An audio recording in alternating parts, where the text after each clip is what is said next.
महाभारत को महाकाव्य रूप में लिखा गया भारत का ऐतिहासिक और दर्शनात्मक ग्रंथ माना जाता है। यह विश्व का सबसे बड़ा महाकाव्य ग्रंथ है। इसमें लगभग 1,00,000 श्लोक हैं। महाभारत का एक छोटा सा हिस्सा मात्र है गीता, भगवत गीता। महाभारत में वेदों और अन्य हिंदू ग्रंथों का सार निहित है।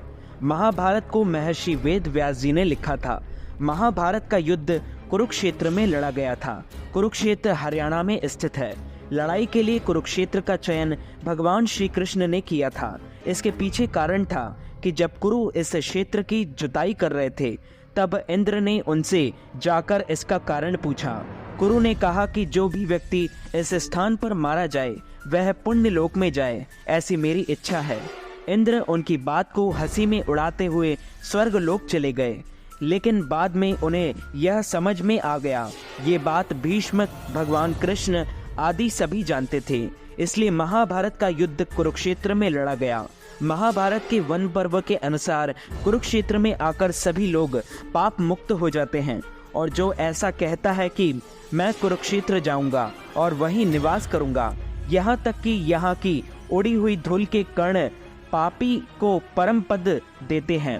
नारद पुराण में आया है कि ग्रहों और नक्षत्रों एवं तारागणों को काल गति से आकाश से नीचे गिर पड़ने का भय है, किंतु वे जो कुरुक्षेत्र में मरते हैं पुनः पृथ्वी पर नहीं गिरते, अर्थात वे पुनः जन्म नहीं लेते।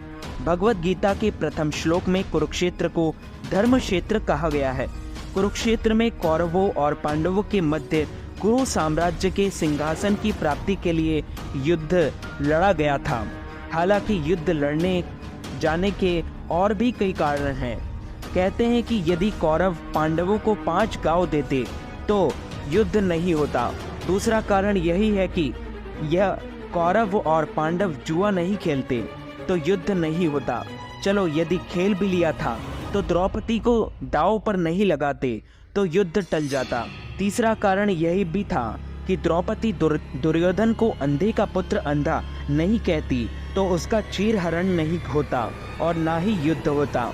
महाभारत के युद्ध में रथ, घोड़े, हाथी, ऊंट के अलावा कहते हैं कि वायुमान और उपयोग किया गया था। अस्त्र का शस्त्र दोनों ही अलग अलग प्रकार के घातक हथियार थे। अस्त्र उसे कहते हैं जो किसी मंत्र या किसी मंत्र द्वारा संचालित होते थे, और शस्त्र उसे कहते थे जो हाथों से चलाए जाते थे। अस्त्रों को मंत्रों द्वारा दूरी से फेंकते थे, जैसे पाशुपता अस्त्र, ब्रह्मास्त्र, गरुड़ास्त्र आदि। उक्त सभी को दिव्य अस्त्रों और शस्त्रों कहते हैं। शस्त्रों को हाथ से भी चलाया जाता था। शस्त्र 2 प्रकार के होते थे, यंत्र शस्त्र और हस्त्र शस्त्र। पितामह भीष्म की सलाह पर दोनों दलों ने एकत्र होकर युद्ध के कुछ नियम बनाए। प्रतिदिन युद्ध सूर्योदय से लेकर सूर्यास्त तक ही रहेगा। सूर्यास्त के बाद युद्ध नहीं होगा। युद्ध समाप्ति के पश्चात छल कपट छोड़कर सभी लोग प्रेम का व्यवहार करेंगे। रथी रथी से, हाथी वाला हाथी वाले से, और पैदल पैदल से ही युद्ध करेगा। एक वीर के साथ एक ही वीर युद्ध करेगा। भय से भगाते और भागते हुए या शरण में आए हुए लोगों पर अस्त्र शस्त्र का प्रहार नहीं किया जाएगा। जो वीर निहत्था हो जाएगा उस पर कोई अस्त्र नहीं उठाया जाएगा। युद्ध में सेवक का काम करने वाले पर कोई अस्त्र नहीं उठाएगा। महाभारत में ब्रह्मास्त्र का इस्तेमाल हुआ। इसके बारे में पुस्तकों में लिखा गया है।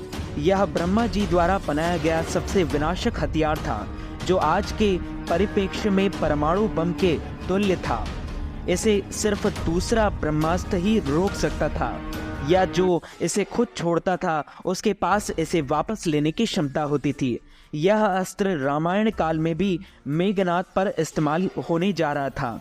इसके दुष्प्रभावों को देखते हुए राम जी ने लक्ष्मण जी को इसे प्रयोग करने से रोक दिया। महाभारत में एक बहुत महत्वपूर्ण किरदार जरासंध का रहा है।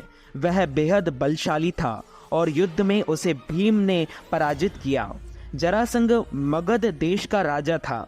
पुरातात्विक विभाग को बिहार के राजगीर और राजगीर जिले में एक अखाड़ा मिला। माना जाता है कि जरासंध का भीम ने यही वध किया था।